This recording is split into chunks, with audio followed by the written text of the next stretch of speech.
Et salut! Alors dans cette vidéo, on va voir comment faire pour expliciter la série géométrique. Alors nous, à travers toutes les vidéos de cette série sur les séries de fonctions, nous l'objectif c'est de transformer une écriture sous forme de série, donc une écriture sous cette forme-là, en une écriture sous forme de fonction. Et comme vous l'avez compris, c'est assez compliqué. Et en fait, c'est assez compliqué pour la majorité des séries, sauf pour les séries géométriques, où on arrive assez facilement à les expliciter, donc à travers une petite astuce de calcul qu'on va voir ensemble. Et du coup, je vous propose que c'est ce qu'on fasse ici, c'est de voir comment expliciter cette série géométrique. Du coup, c'est parti. Alors, ça, là, c'est la série géométrique, donc c'est la somme pour n allant de 0 jusqu'à plus l'infini de x puissance n. Mais nous, pour faire notre calcul, je vous propose que on prenne pas tous les termes jusqu'à l'infini. On parte par exemple d'une valeur que je vais appeler k égale 0 jusqu'à une valeur finie qu'on va appeler n. Et donc ça va être la somme des x puissance k, comme ceci. Donc vous voyez, ça c'était en fait x0 plus x1 plus x2 plus etc. jusqu'à x plus l'infini en quelque sorte, tandis que ça c'est x0 plus x1 plus x2 etc. jusqu'à x puissance n. Donc ça je vous propose que c'est ce qu'on appelle 1, comme ceci, donc 1 on va dire qu'il est égal à ça, et je vous propose qu'on explicite ça. Donc là regardez, donc quand j'écris 1, 1 c'est égal à x puissance 0 à l'indice 0, plus x puissance 1, plus x puissance 2, plus etc. jusqu'à x puissance n-1, et ensuite on s'arrête à x puissance n, on s'arrête à ce terme-là. Voilà. Alors maintenant que vous avez bien compris ça, je vous propose qu'on pose un nouveau terme, et ce terme, donc c'est ce qu'on appelle 2 ici, et ça va être x somme de k égale 0 jusqu'à n de x puissance n.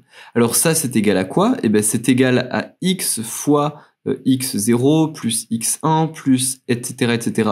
jusqu'à x puissance n, comme ceci. Et donc ça, c'est tout simplement x, donc x puissance 0 fois x, ça fait x puissance 1, plus x puissance 1 fois x, ça fait x puissance 2, plus etc. jusqu'à x puissance n fois x, donc ça fait x puissance n plus 1, comme ceci. Donc ici, le premier terme, c'est x puissance 1, et le dernier terme, c'est x puissance n plus 1. Du coup, si je réécris 2 ici, 2, son premier terme, c'est x puissance 1, son deuxième terme, c'est x puissance 2, son troisième terme, c'est x puissance 3, etc. Son avant-dernier terme, ce sera donc x puissance n, sachant que son dernier terme, c'est x puissance n plus 1, comme ceci. Alors maintenant qu'on a réussi à faire ça, je propose qu'on fasse 1 moins 2, donc si je fais 1 moins 2 comme ceci, c'est quoi? C'est ça moins ça. Alors regardez, là il va y avoir des termes qui s'annulent, par exemple là j'ai x1 et là j'ai x1 aussi, donc ces deux termes vont se simplifier entre eux, x2 et x2 va se simplifier, tout ce qui est là-dedans ça va se simplifier avec tout ce qui est là-dedans, xn-1 pareil il est là-dedans, x puissance n vont se simplifier, il restera juste x0 ici et x puissance n plus 1 ici. Autrement dit, si je fais 1 moins 2, je vais avoir x0 moins x puissance n plus 1, et x puissance 0, c'est la même chose que si j'avais 1 moins donc x puissance n plus 1, comme ceci. Donc si je réécris ça, on avait quoi? Donc on avait 1 moins 2. 1 moins 2, c'est ça moins ça.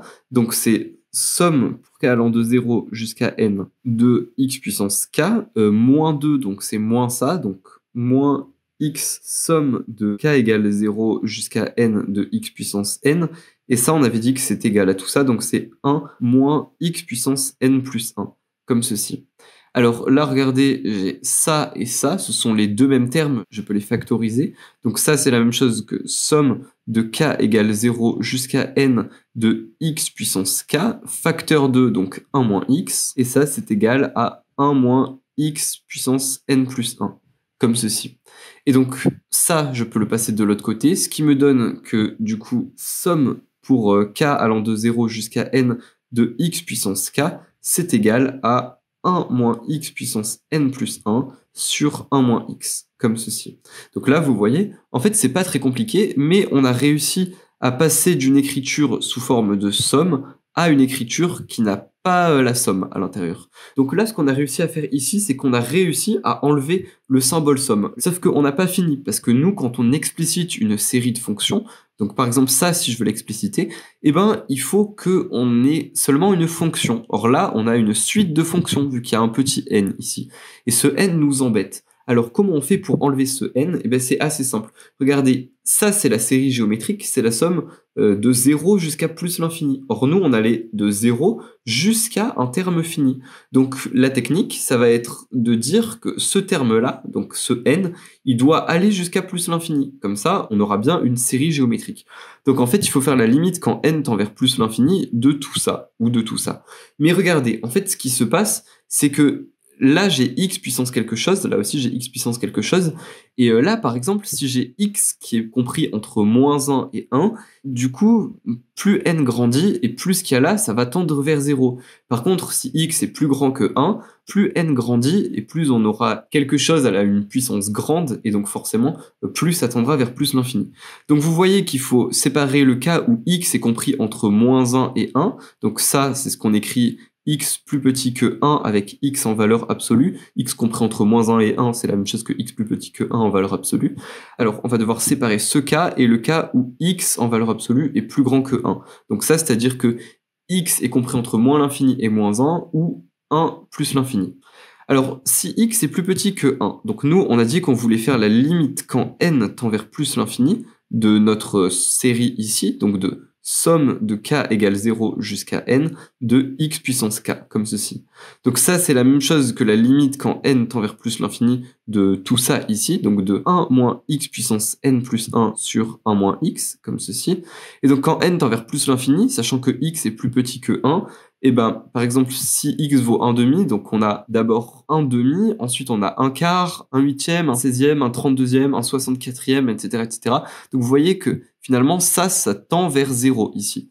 Donc finalement, si ça tend vers 0, le tout va tendre vers 1 sur 1 moins x. Voilà. Donc quand x est plus petit que 1 en valeur absolue, notre série va tendre vers 1 sur 1 moins x. Autrement dit, je peux écrire ça, je peux écrire que somme de n égale 0 à plus l'infini de x puissance n, et ben c'est la même chose que 1 sur 1 moins x, comme ceci. Alors regardez, si on se retrouve sur Desmos, donc il y a deux courbes ici, il y a la courbe rouge qui correspond à la série géométrique somme de x puissance n. Alors une petite remarque, c'est qu'on est allé que de 0 jusqu'à 100, parce que après, sinon ça devient assez compliqué pour l'ordinateur de faire les calculs, mais 100 c'est déjà un nombre très très grand. Et en bleu, on a la fonction 1 sur 1 moins x, comme ceci. Et donc, si on regarde uniquement entre moins 1 et 1, la courbe rouge, ici, donc la courbe qui correspond à la série géométrique, eh ben, elle est confondue entre moins 1 et 1 avec la fonction bleue, donc la fonction 1 sur 1 moins x. Et en fait, elle est confondue parce que c'est tout simplement la même. Donc finalement, vous voyez que la courbe rouge entre moins 1 et 1, eh ben, on peut dire que c'est la même chose que la courbe bleue entre moins 1 et 1. Donc, ça, on a réussi. Maintenant, on va passer au cas où x en valeur absolue est plus grand que 1. Alors pour ça, on va à nouveau faire la limite quand n tend vers plus l'infini de somme de k allant de 0 à n de x puissance k. Donc ça, c'est la même chose que la limite quand n tend vers plus l'infini de 1 moins x puissance n plus 1 sur 1 moins x. Et regardez, par exemple, si mon x vaut 2, par exemple, eh ben, on a 2 puissance 1, après on a 2 puissance 2, donc 2 puissance 2, ça fait 4, après on a 8, 16, 32, 64, etc., etc. Donc on se rend bien compte que ce terme va tendre vers plus l'infini, donc au final, le tout va tendre vers plus l'infini. Donc là, ça tend vers plus l'infini, donc on peut en conclure que cette série diverge pour x en valeur absolue plus grand que 1. Maintenant, il y a le cas où x en valeur absolue est égal à 1. Alors ce cas, on peut le séparer en deux, donc x en valeur absolue, c'est comme si j'avais x ou moins x, donc ça me donne x égale 1 ou x égale moins 1. Alors le cas où x égale 1, ben regardez cette série-là, donc la somme de k égale 0 jusqu'à n de x puissance k, quand je fais tendre n vers plus l'infini, eh ben c'est comme si j'avais 1 plus 1 plus 1 plus 1 plus 1 plus 1 plus 1 plus 1, etc., etc. Donc 1 puissance 0, plus 1 puissance 1, plus 1 puissance 2, plus 1 puissance 3, etc. Donc c'est que des 1. Donc ça, on voit bien que ça tend vers plus l'infini. Donc pareil, quand x égale 1, ça diverge. Par contre, quand x égale moins 1, ben là, je vais avoir moins 1. Donc je vais avoir d'abord, quand k égale 0, ben, ça va me donner moins 1 à la puissance 0, donc ça me fait 1. Ensuite, je vais avoir moins 1 à la puissance 1, donc ça me fait moins 1. Ensuite, je vais avoir moins 1 à la puissance 2, donc ça me fait 1. Ensuite, j'aurai moins 1, moins 1, moins 1, etc., etc. Donc là, vous voyez que 1, moins 1, moins 1, moins 1, moins 1, et ben, ça convergera jamais. Disons qu'à chaque fois, ça fera toujours 1, moins 1, moins 1, moins 1. Donc pareil, dans ce cas-là, ça va diverger.